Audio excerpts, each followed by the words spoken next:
The resurrection of Jesus. Did Jesus really rise from the dead on the third day?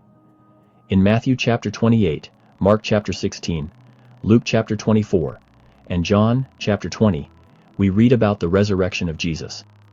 After Jesus was crucified and died, his body was placed in a tomb, guarded by Roman soldiers. On the third day after his burial, his followers discovered that the stone blocking the entrance to the tomb had been rolled away, and the tomb was empty. Jesus' resurrection was a fulfillment of the prophecy he had made earlier in his life, when he said that he would rise again on the third day. Matthew chapter 16, verse 21. His rising from the dead proved that he was the Son of God, and that death had no power over him. It was also a victory over sin and death for all of humanity.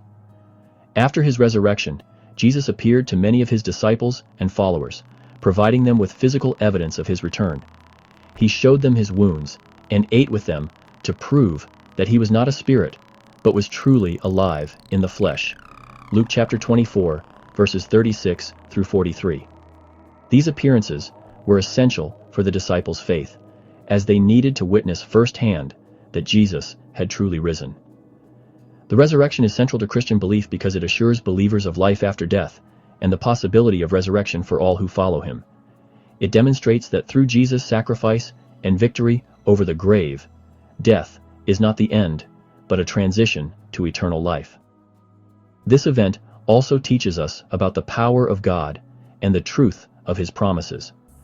Jesus' resurrection confirms that God's plan for salvation is real, and that his power to overcome even death is limitless.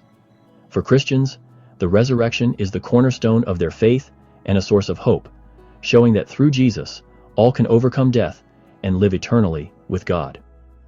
The resurrection of Jesus is a miraculous and transformative event that changes everything about life and death. It offers hope to all who believe in Jesus, showing that death does not have the final word, and that eternal life is available through him.